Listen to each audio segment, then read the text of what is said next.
Good evening, good afternoon, and good morning to all of you tuning in from around the world and all of you listening to the replay. I hope you're well. My name is Luke. I am head of video and a producer here at How To Academy.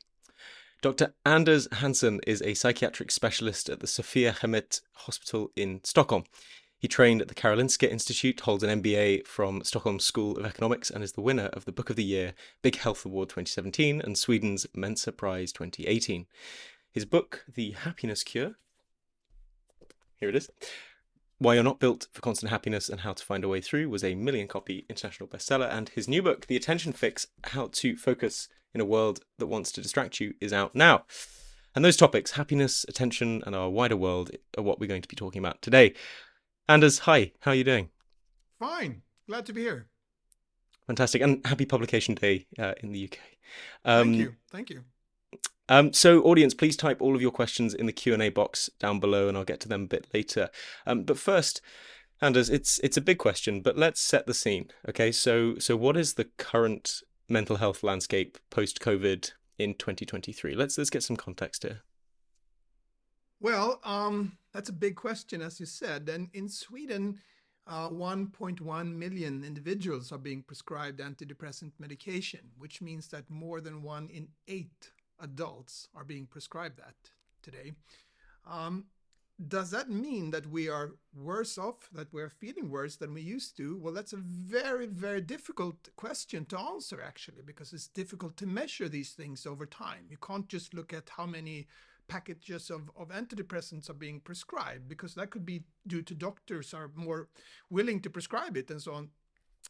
But what stands clear from a number of different studies is that teenagers, especially girls, are definitely feeling worse than they used to do, and that's a shame, I think, and it's especially sad since we are more and more being prescribed medication, more and more are given therapists, and so on and so forth.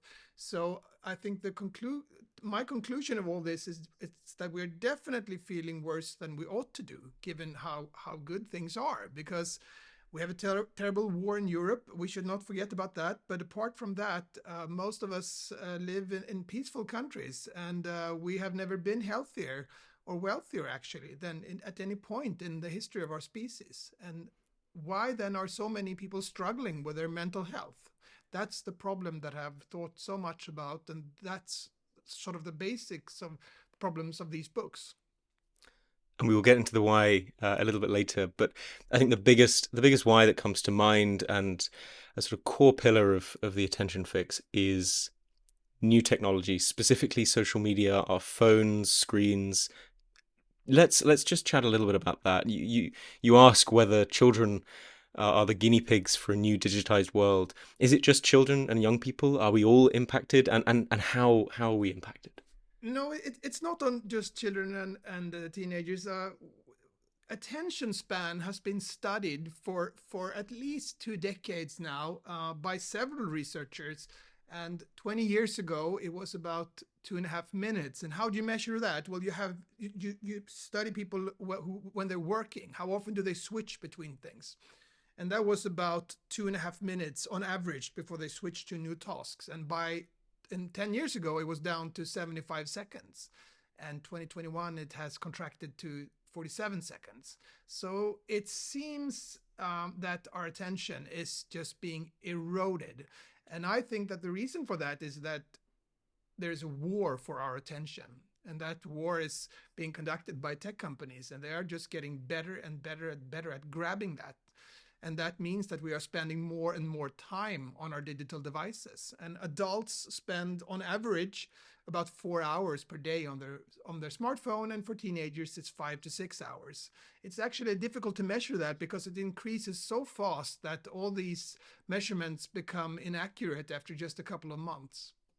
And I think this is the fastest change that we have ever seen in human behavior in the history of our species. And of course, that raises a very important question. What does this do to us? And that is a question that a couple of years ago was just a big question mark. We did not know that, but now there's been many studies done, and it is starting to emerge a picture about the consequences of our digital lifestyle, not only in terms of focus and in terms of productivity, but also in terms of mental health.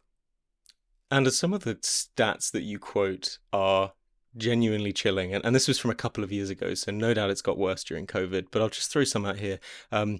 A quarter of under 1-year-olds use the internet, a half of under 2-year-olds. 7 hours of daily usage is really common for teens in the US. 2,600 touches of phone a day. 50% of under 24s check their phone at least once in the middle of the night. This is huge. And then we forget that like this book was written before TikTok, which is the attention fix, extraordinaire. I mean, you must just stare at those stats and get horrified.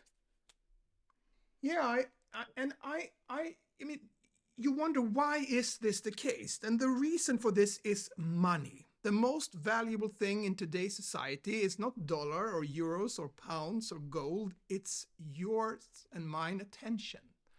And there's a war for our attention that's being conducted now, that's being fought between tech companies, and they're just getting better and better at that. And if you compare it to a car company, if they don't make a better and better car, they will get pushed out of the job of the market. But for a technology company such as Facebook or Twitter, their product is not a platform that lets us distribute pictures and phrases. Their product is our attention. And if they don't get better at picking that, well, then they'll be pushed out of the market. So if you've ever tried to reach the customer service at Facebook and you had a problem with that, that's because you are not the customer of Facebook. You are the product of Facebook. And I don't know how much you paid for your phone, but I guess it's something around £700 or £800, perhaps, if it's a smartphone. And then you pay a subscription every month, perhaps £50. But that's not the cost. The cost is your time. You spend 4, 5, 6 hours per day on this, and that means that you are spending less time on other things. And that is, I think, one of the major consequences of our mental health. We don't sleep as much as we used to. We don't move as much as we used to. And by moving, I mean we don't exercise. We don't meet as much in real life. So that means that those 3 pillars of well-being, sleeping, exercising, and meeting in real life, are being eroded in today's society in a way that we have never seen before. We're definitely going to get into all of those a little bit later. We're also going to get into media companies because I have my thoughts. But before we do that, I want to build some context. You talk about the HPA axis. I'd never heard of this. Could you explain why that's so important to both happiness and attention? Explain, why the amygdala is something we should know about, the insula, all of these things that they seem very big, but you put it in beautiful words. What is the HPA axis? So the HPA axis is your stress system. It's the most central stress system in the body. And the H stands for hypothalamus. That's a part of the brain. The P stands for pituitary gland. That's a gland located on the bottom of the brain. And the A stands for adrenal glands. And they are located on top of your kidneys, and they release a hormone called cortisol. Now, when you get stressed, cortisol levels rises in your bloodstream. And what does cortisol do? Well, it mobilizes energy. It makes your heart beat stronger and faster. And everyone has felt, of course, that when you get stressed, your heart rate increases. Now, why is that? Well, that's because stress, from our perspective, is a boss yelling at us at work or so on. But from an evolutionary perspective, stress means fight and flight. We need to go to attack or run away. That is what stress has been during 99.9% of our time on the planet. And in fact, all animals that have a vertebrae have an HPA axis, and it functions the same way for them as it does for us. Now, from an evolutionary perspective, it's very clear that this system should not be on all the time. It goes on and you go to attack or run away, and then it turns off. And then you stress, and then you rest. But the problem is that in today's society, we use the same system when we handle psychosocial stress, such as deadlines for an exam or picking up your children from kindergarten, or constantly checking our smartphones and so on. And that means that this system is constantly active. And that we are certain, and we are paying a big price for that. The most common reason for depressions is long-term stress. Now you might wonder, why haven't we in our brain, which the brain is very sophisticated, why hasn't it a better system for this? Why does it use this old system that was built to fight or flight for modern stress? And the point is that the world that we live in is very, very strange for our brains. The most important thing you can learn about humans is that we have not changed during the last 10 or even 20,000 years. Biologically speaking, we are still back on the savannah. The brain thinks that we are living on the savannah.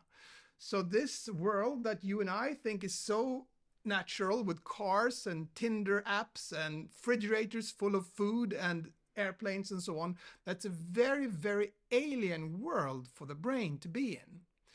And these instincts that has been created from the fact that we have lived, that we are still hunters and gatherers, they helped us survive in a world where half of us died before they became teenagers, because that has been the case for almost all previous generations of humans. And those instincts helped us survive in that world, but those instincts are now being played out against us in many ways. And in some of these ways, some of these instincts are being exploited by tech companies in our modern society. And I think we need to be aware of these facts. The most important thing I never learned in med school was exactly this, that we have not changed during the last 10,000 years, that we are still hunters and gatherers. It's a really powerful message. You said at one point there, we have to be aware of the facts, and we do. But also, a key message of both of your books is that, quote, feelings are survival strategies. Now, I don't know about you, but there is a popular idea that, you know, we should be logical and that facts don't care about your feelings, and yours is a refreshing counterbalance. So could you just explain from a psychiatric point of view, from a scientific point of view, why we should care about feelings? Yeah, so we don't have feelings there to give us a rich inner lives. We have feelings because they push our behavior in ways that helped our ancestors to survive. If we are hungry, we make sure to eat. If we are bored, we make sure to do something. If we feel lonely, we make sure to meet someone, and so on. So feelings are there to take care of our biological needs. And feelings of well-being means that you stop striving. You don't continue to push yourself. And for almost all previous generations of humans, if you stopped striving, you died of starvation. So feelings of well-being should be short-term. They should soon go up in smoke. Otherwise, they would not fulfill their task, so to speak. And a way to illustrate this is to think of a woman, an ancestor of ours. She's standing below a banana tree, and she's climbing up and she's picking the bananas. And when she comes down, she becomes happy. That feels great. You know, she eats them. But how long can she continue to be happy? Well, not too long, because if she's happy for 2 months, then she will die of starvation, basically. So that means that feelings of happiness should be short-term, because our ancestors could never afford themselves to go around being happy. And that's very important to know, because in today's society, we are led to believe that we could go on that we could walk around and be happy all the time. I think we mix up pleasure and happiness, and to expect that you should go around feeling well all the time it's not possible. We are not built that way as humans. That is something that we must be more aware of. And as a psychiatrist, I think that's incredibly important to tell my patients that if you have a period of where you feel down or you're anxious and so on, that doesn't mean you're broken. You are not damaged goods. This is how we're built. That does not, by that I'm not saying that we should suffer in vain. We should definitely do something about it, but we need to contextualize our feelings in a way that is more realistic, I think. And that's where this biological perspective comes in. I think it's, you know, even the way that you were speaking there, you can tell that you've spoken to people who have a lot of mental health issues, and you have a lot of empathy.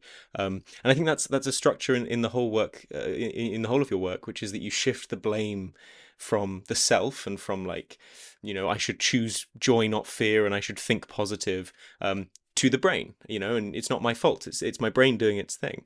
And I think that, yeah, that is also a counterbalance to a lot of popular wellness, which does put the blame on individuals. Do you think that your work as a psychiatrist and speaking to people has given you that empathy, where maybe if you're just looking at the facts, you can sort of hammer at people a little bit further? Do you think that shift of blame is important? I think it's very important. And when I have a patient with anxiety, I the first thing I tell them is that anxiety is normal and hell at the same time. And I also tell them that half of all humans died before they became teenagers. And we are the descendants of the humans who did not die before they became teenagers. You and I and everyone who's watching and all my patients have behind them a long line, an unbroken line of survivors. And those survivors did not survive cardiovascular disease or cancer or stroke, which is what kills us today, but they survived infections, bleeding, murder, starvation, and accidents. And that was a very, very dangerous world that they had to survive. And that means that the ones who saw danger everywhere, who prepared for the worst, they probably had better chances of survival. And seeing danger everywhere, well, that's what we call anxiety today. And since the ability to be anxious, or where we are on an anxious spectrum, that comes in from 40% of that is determined from your genes when you're born. Now, from this perspective, you realize that it's not strange that people have anxiety. What is strange is that there are people who don't have anxiety, and maybe they should be diagnosed. And when you tell it to a patient, they realize, some of them at least, that I am not damaged. I am not broken goods.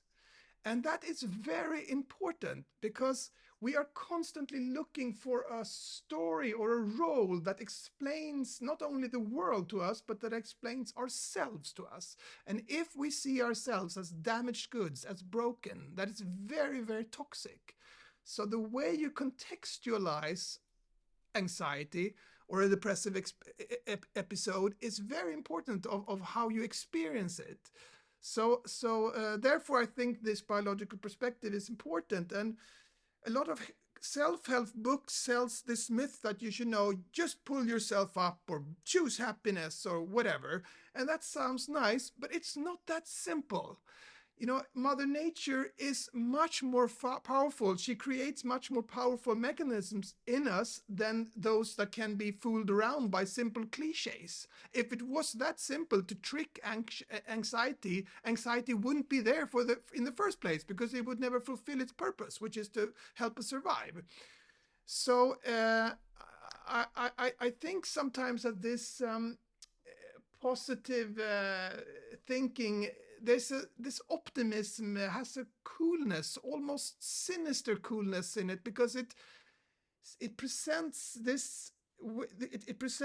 the solution as something that you have to achieve yourself. And if you don't do that, then you're worthless, basically. If you try to say to someone who's very anxious, just feel happy, that's not going to work. And then they're just going to feel worthless.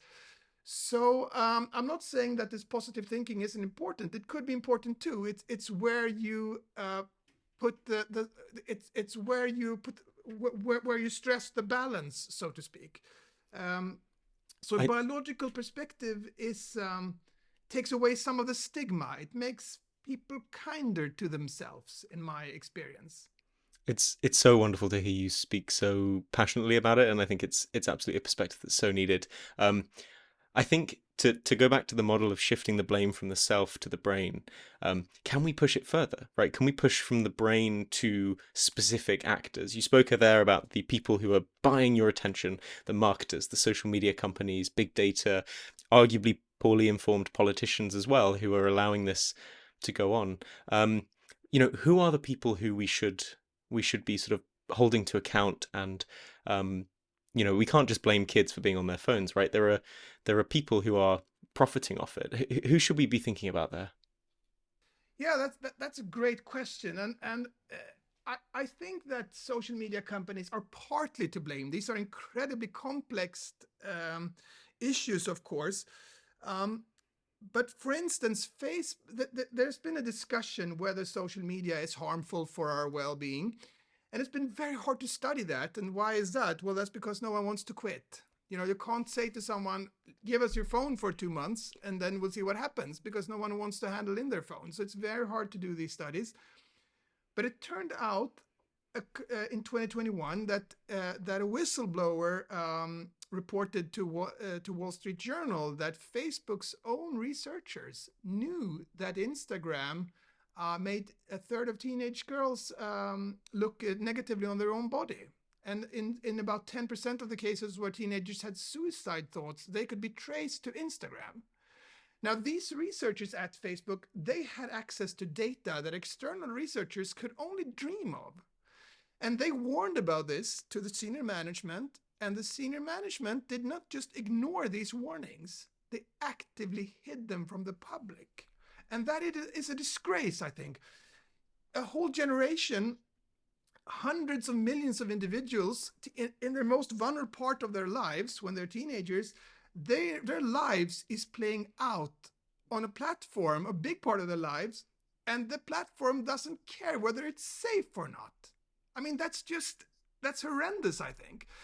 And there was Snapchat launched AI friend recently. And this was earlier this year.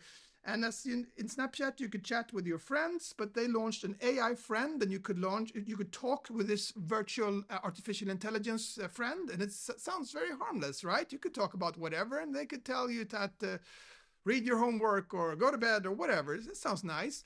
Well, it just took a couple of hours before this was released, before people started to discover that you could ask this AI friend how to have sex with a 30-year-old man if you're a 13-year-old girl. And he would give you advice.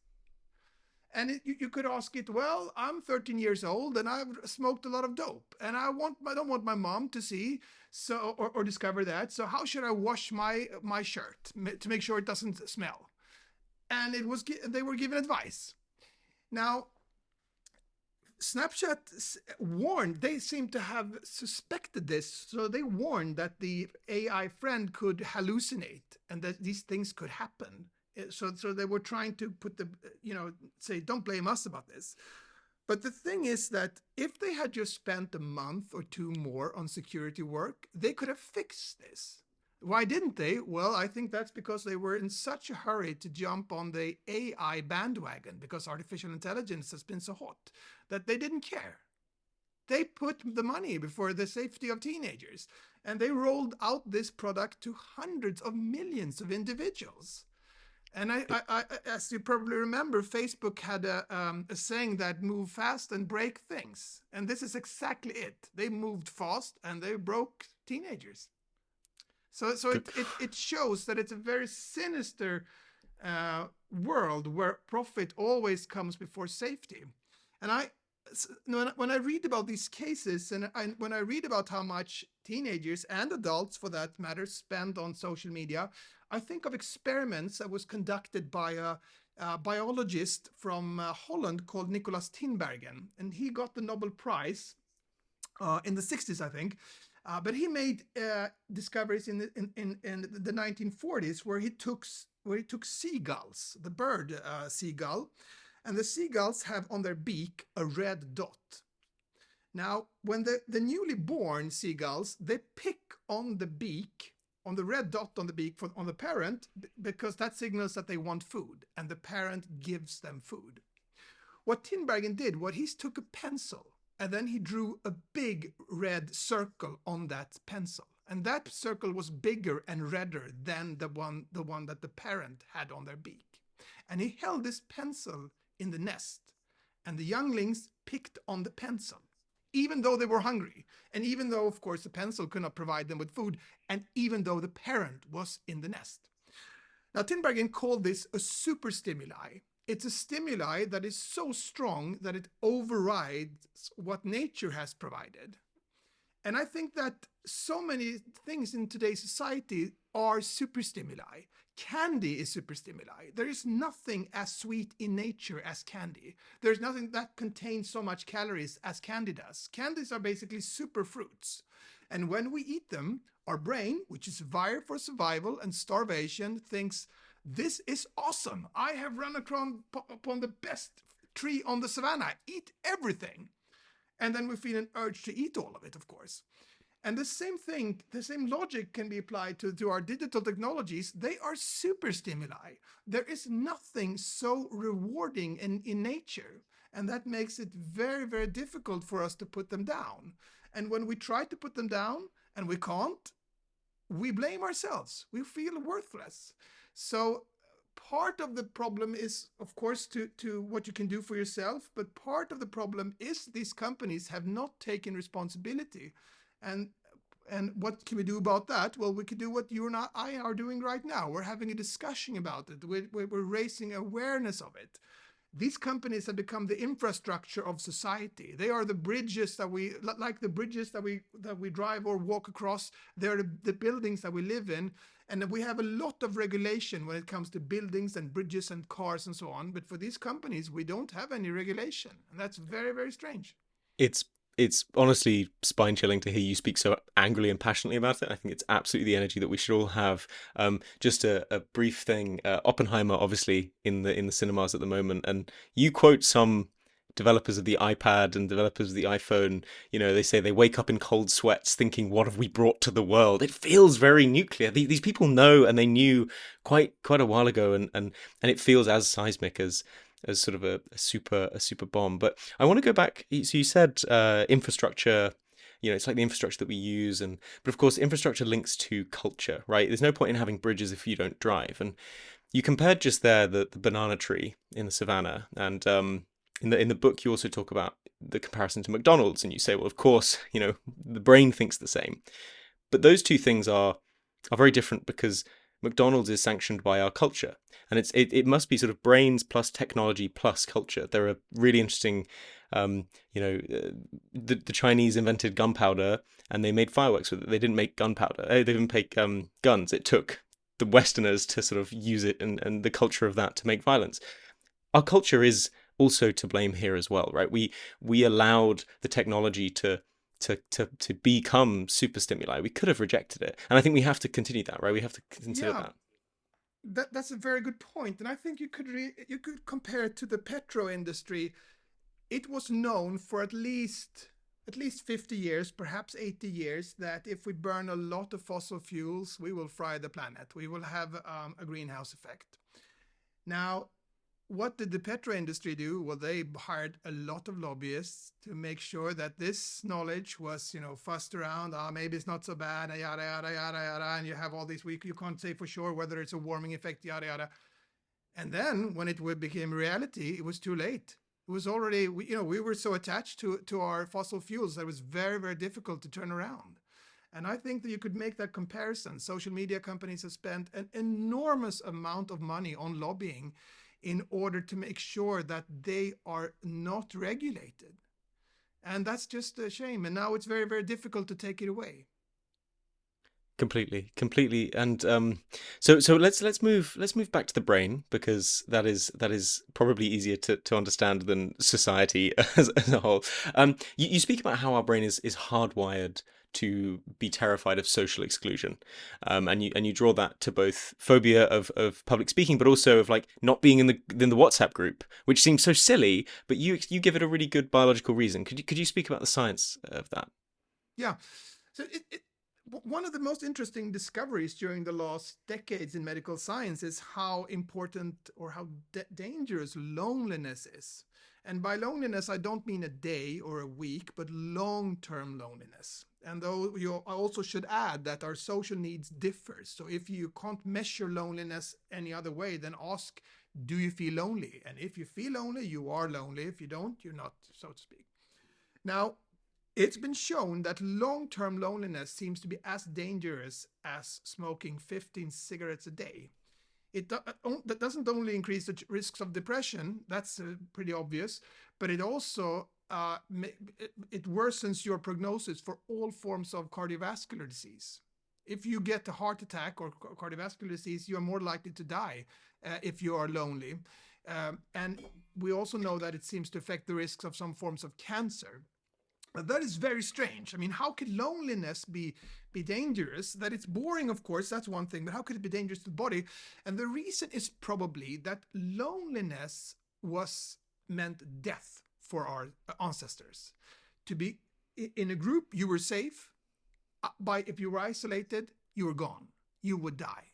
To be part of a group was as important as having food.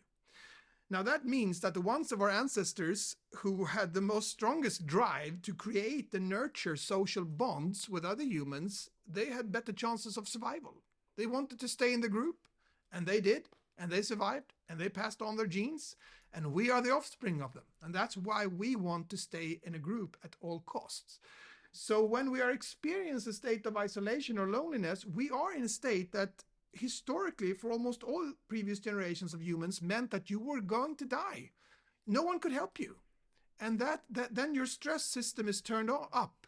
Then you see more danger in the world. We know, for instance, that if you are isolated, you sleep more, you don't get as much deep sleep as you would otherwise. And that's very strange because you don't have anyone who's tossing and turning around in your bed. Why would your sleep be affected?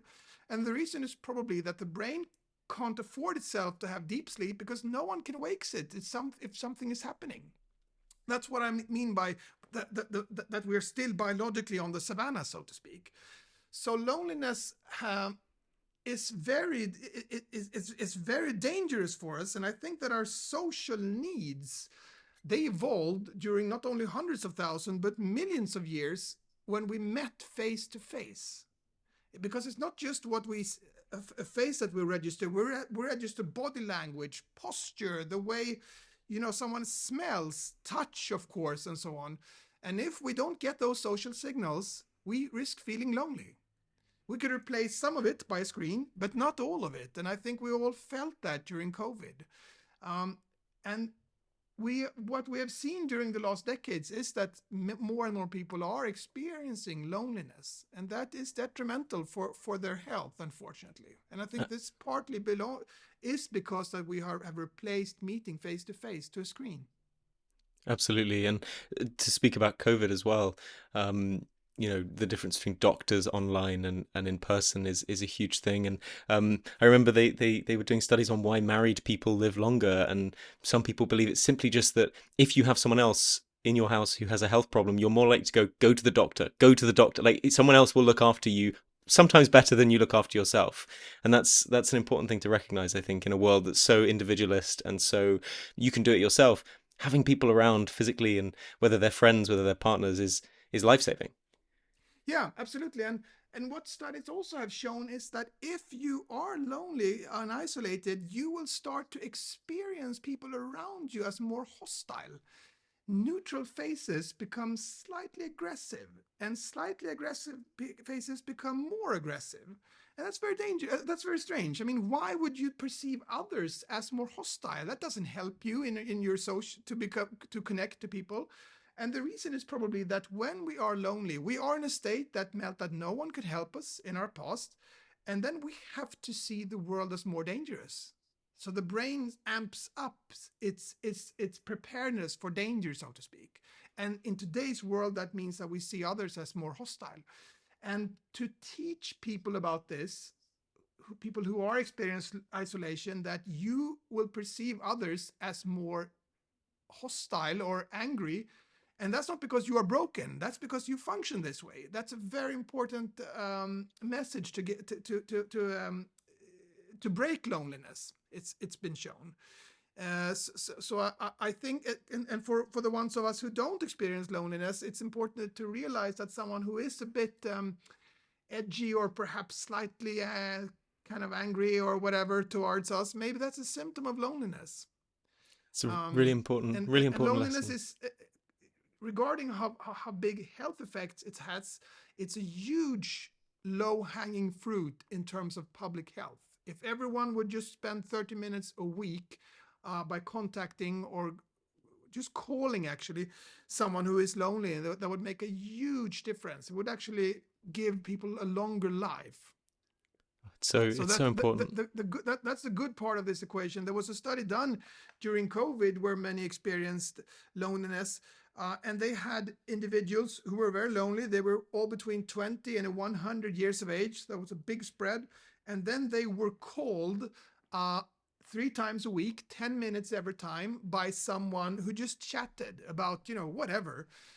And after a couple of weeks, they felt less lonely. And you measured their loneliness by a score, and it dropped quite substantially from just 3 telephones a week, 10 minutes every call. And those calls were not delivered by super psychologists.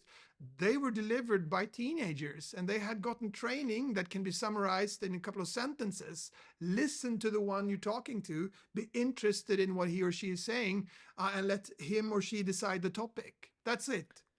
So when you give your mom or your dad or grandpa or whatever an extra phone call, you don't just make them a bit happier, you give them a longer life. It's so, as you said, it's so low-hanging fruit, and might go back to what we talked about earlier about not really caring about feelings as a society, and I think we really have to. And so to go the complete flip, so loneliness and fear of people, our brains also are hardwired for curiosity, and you speak incredibly concisely about the sort of the dopamine drives and the fact that the word maybe puts us into a bit of a frenzy, and how do apps and social media hack that part of our brain? Yeah, we are constantly we are extremely curious, and Harvard researchers has said that between the ages of 2 and 4, every kid asks about 40,000 questions. I'm not sure where he got that number from, but if that's correct, that means one question every 10 minutes, every waking hour. And everyone who has seen children in that age knows that they are very inquisitive. Now, why do they want to know so many things? Why are they so curious? Well, not because it's interesting. The reason is that the more you know about the world, the better you can navigate in the world. And the world is not just lions and tigers and what have you. It's also humans. We are incredibly curious about each other. And that's because we need to navigate a social landscape. So that's certainly one a big drive. And another thing that I point out in this book is the dopamine system in our brain. And the dopamine system is not there to give us kicks. The dopamine system tells us what to focus on. So if I'm hungry, I see food, dopamine levels rises in my brain because it's telling me focus on that food. We also know that if I see social information, I have dopamine levels in my brain because it's telling me get that information, learn about that. That's important to know. Now, what's interesting is that there's been studies done on rats and mice, and you have them hear a tone, and the tone is followed by juice. Then you can see that in the brain of the animal, the dopamine is released when they hear the tone. So the tone is telling them to pay attention to this. Something is coming now. I have to focus on this. Now, if you have the tone followed by juice, sometimes, not every time, but sometimes in a random way, and preferably around 50% of every time you hear a tone, then dopamine rises more. The brain loves maybe. And that is very strange. Why would the brain tell you to focus more on an uncertain reward than a certain reward? That's actually very strange. And the reason is probably that almost everything in nature is stochastic. You do not know whether you will find fruits in the tree you climb. You do not know whether the hunt will be successful, and so on and so forth. And this is something that helped us to survive. It motivated us to seek out rewards that were uncertain in nature. And this mechanism in our brain is why we gamble. We know that we lose if we gamble a long time, but some have problems with it anyway. And that's just because the brain loves maybe. And this is also something that not just gaming companies, but social media companies have been very clever at exploiting. Because every time you post a fake picture on Facebook or Instagram or whatever, and your friends clicks thumbs ups or heart, you don't get to see those when your friends clicks the button. Facebook holds these and distributes them in a way to you so that you should want to go back and check again and again and again and again if there's a new like. And how do they know how to do that? Well, they have had researchers employed, but more than that, they've had 3 billion users. So they could try different ways of distributing these digital likes.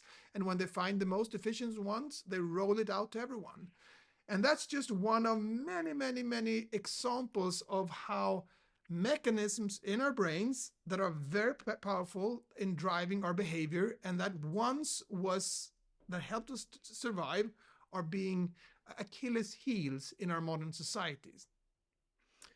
It's completely fascinating, and just all the way at the beginning, I had an image of a Harvard scientist's like tally as he gets to 40,000 after this very, very inquisitive child. Another thing that has been changed completely, having read your book, is just the notion that companies will put artificial loading screens to build suspense. I think that has broken my internet consumption. Yeah. There's so much sophistication behind all of this. Everything you see on social media is very, very carefully thought out. And I mean, every time you go, you click on Facebook, an artificial intelligence in a $10 billion till £10 billion quality, and 10,000 incredibly bright engineers are looking at you. And they are saying, okay, how should I make him not to log out? And I can use every trick in the book because your time is their product. And of course, one of the things that we have seen played out is that we get information that makes us afraid or angry because the brain wants to register those things. It's very important to be aware of danger, social danger. And that means that if 10 posts on social media are like, I had a normal day, whatever, and one is, I had a terrible day, I had a fight with my boss, then you're going to see that one because that's the one that you can't take your eyes from. And when that is being played out on the whole planet, we all go around and think that we're getting more angry at each other. We're spreading conspiracy theories and so on and so forth, and I think this has affected us more than we'd like to admit, actually, during the last years. I completely agree, and it's just, yes, we have to take back autonomy in some way. I want to just change tack completely and again pick up on something that's really stuck with me, which is the link that you draw between depression and stress and infection and inflammation and immunity. Now, I've always wondered why I get pretty sad and also quite ill after stress and not during stress. That's always seemed counterintuitive, but you put it in a really interesting way. Could you just explain that? Yeah. So it's just like you said. I've seen it so many times in patients. They have severe periods of stress, and then they finally go on vacation, or they finally get to relax, and then the depression kicks in. Then and they wonder, why is that? I mean, now it's all over. And we can't really say for sure why that is, but a probable reason is that stress meant that you were in lethal danger for almost our entire time on the planet. And if you are stressed all the time, that if you're stressed constantly, that means that you are in a very dangerous world. And eventually the brain will just say, you should avoid this world. And how should you avoid it? Well, it downregulates your mood and drive, and everything feels worthless. We also know that there's a link between inflammation and depression. And inflammation is basically the body's response to every effect on it. If I do like this, I have a small inflammatory response here. If I have a heart attack, I have an inflammatory response. So it's the body's response to a lot of different stimuli. And one of the things that it's a response to, it's bacterial infection and virus infections. If you have an infection, you have a strong inflammatory response in your airways, for instance, if you have COVID. Now, when I went to med school 23 years ago, I was told that the inflammation in your airways can signal to the body that I have an inflammation, I have to rest and so on. I have to be cautious with my energy because it costs having an immune system going at full speed. But this is what they said. The inflammation could never signal to the brain. That the signal from the inflammation cannot get into the brain, but that has been shown to be wrong. The signals from the inflammation goes into the brain and it down regulates our mood, and that makes sense because when you are having an infection, you're inflammatory. You need to have an immune system going at full speed, and then you can't waste your energy doing other things. Then you need to rest, so to speak. So this all makes sense, but the problem is that in today's world, we also get inflammation from sitting too much. We get it from not sleeping enough. We get it from stress. We get it from processed food. And the brain can't distinguish whether this inflammation comes from an infection or if it comes from our lifestyle.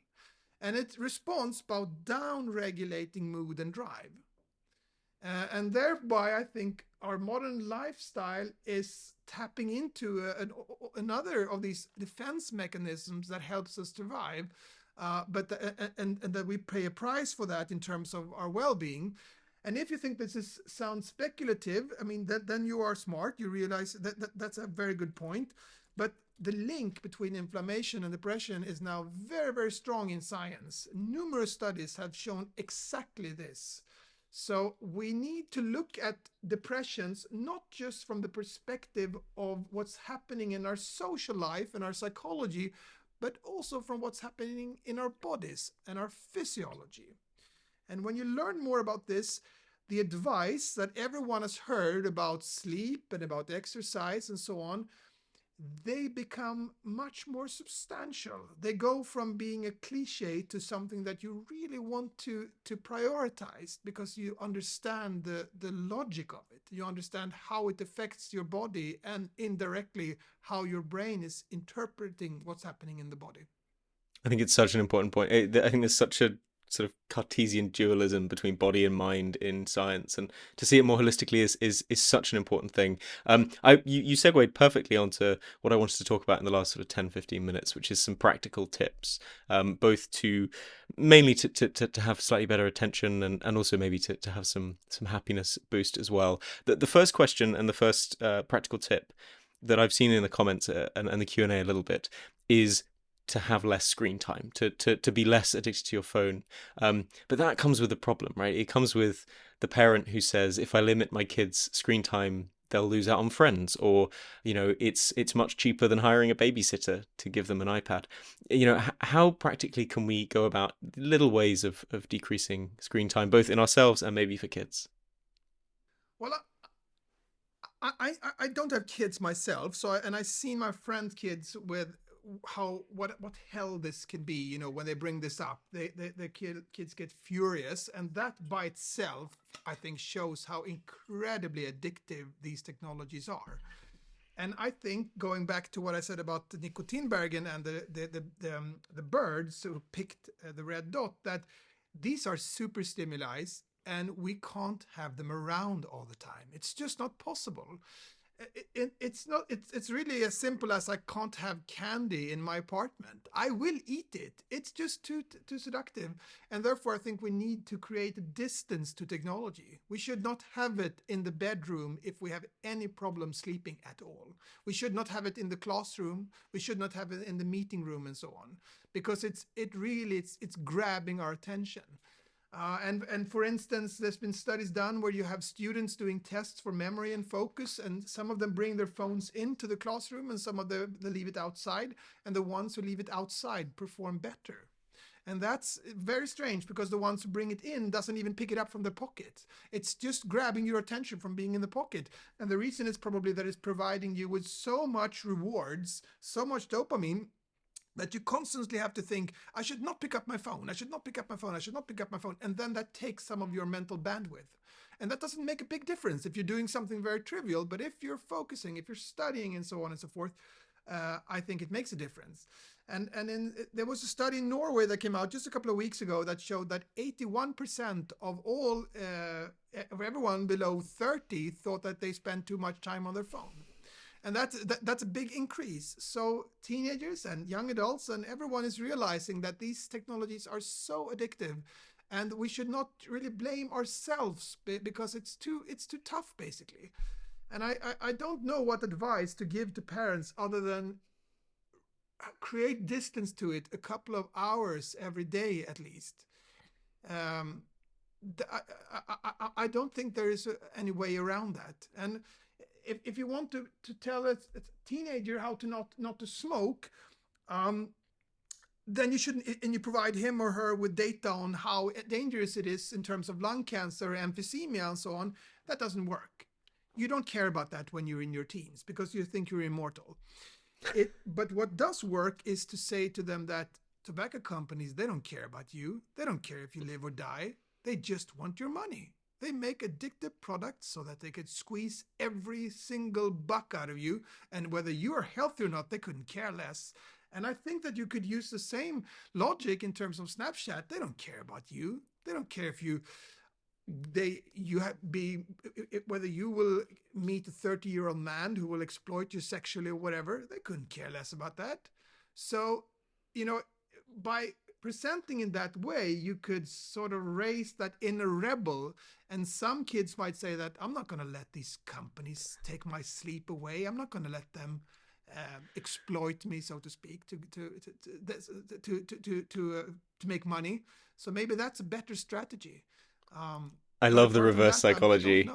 I love the reverse psychology that's thinking in teen brain. I suppose another simple thing is just writing to your member of parliament or politicians or local people just to make sure that if there is legislation coming up, I know that the EU is thinking about it, just sort of holding companies to account. But another really important feature of all of your work is exercise. And Carl in the comments has asked, how do I exercise if I haven't got the best body? It isn't, you don't have to go to the gym for 4 hours a day, right? It's not super intense exercise that makes a difference. Exactly. So exercise is incredibly important for the brain, and the brain actually seems to be the organ that benefits most from exercise, which is very strange, but we know that exercise improves all our cognitive functions. It makes us more creative, it makes us more focused, it improves our memory, and it even seems to affect intelligence actually somewhat. And this is strange, why would the brain benefit from these things? And the probable reason is that the brain, as I said, it hasn't changed during the last 10,000 years. When did it have to reach its peak capacity for almost all previous generations? Well, that was when we moved. That's when we saw new things that we had to remember. That's when we needed our creativity the most, during the hunt and so on. So the fact that the brain benefits from exercise makes it, exercise from our perspective, a way to hack evolution, I think. Because if the brain would have been built for today's world, it would have its peak capacity in front of a computer or Zoom meeting, but it doesn't. It works at its peak when I'm out running, which is very strange, but that's just the way it is. And that's because it was that's when we needed these capacity the most. We also know that exercise protects us against depression, and for that you don't need to run. Even 1 hour of fast walking every week reduces your risk of depression somewhat, and if you move more, you get a bigger risk reduction. So exercise is incredibly important for mood stabilization, and you should not mix exercise with participation in sports, in athletics, and so on. Exercise has nothing to do with that. Exercise is riding your bike to work, or walking to work, or walking in stairs instead of taking the elevator. And this is very stretching, important to know, yoga. because we are lazy by nature. And why are we lazy by nature? Well, that's because almost all previous generations of humans died of starvation. And that meant that we should eat all the calories we should find, but we should not move if we don't really have to. So we are lazy by nature, and that is something that we sort of have to overcome. And my strategy that has worked is to try to build it into my life in a way that I don't make a conscious decision every time. I don't make a decision whether I should brush my teeth in the evening or in the morning. I just do that, and I think you should look at exercise the same way. It's something that you should build into your life, so you don't have to negotiate with a lazy part of yourself, because that lazy part of yourself is very strong, and for a good reason. Saving calories helped us survive. And crucially, the lazy part of yourself, the lazy part of your brain, is not the lazy you, and you have a lot of autonomy there, as you said Yeah, earlier in the talk. Yeah. Um, absolutely. And I mean, of course, um, it's not. This is not a question of black and white, but one shouldn't be too hard on oneself because one doesn't like to run. Because if we could tell our ancestors that we go for a run and then we come back to the same place without achieving anything, and then we lift heavy things into the air and put them down, they would say, you're crazy. To do something like that must have been as stupid as throwing food into the ocean. So we're constantly fighting an uphill battle here when it comes to exercise. Voluntary exercise is tough. And it should be tough because that helped us to survive. And I think of that when I'm lying in the couch sometimes, that, I'm not going to let my genes or my hunter-gatherer brain or something like that letting it decide what to do. I'm going to fight against it. And I'm not saying it works all the time. It doesn't. But sometimes it actually makes me put my sneakers on and then go for a run, just to show who's in charge, so to speak. it's funny, it's not even that far away in our ancestors. I remember reading that the first joggers were arrested because people were so weirded out by why we were jogging down the street. They looked like they'd just committed a crime and they were running away. It is a very weird thing to do if you think about it for more than 3 or 4 minutes. Yeah, it is. And I was in Kenya this spring, and I got to spend time with a group of hunters and gatherers, which was just fabulous. And I asked them, "Do you ever go for a run?" And they said, yes, when we're hunted by a predator, we have to run. And I was like, yes, of course, sure. But apart from that, and they didn't really understand the question. Why would we run? Yeah. So it is very, very strange for us to exercise. But these people who lived in Kenya, they take on average 18,000 steps per day. And they were just a model of health.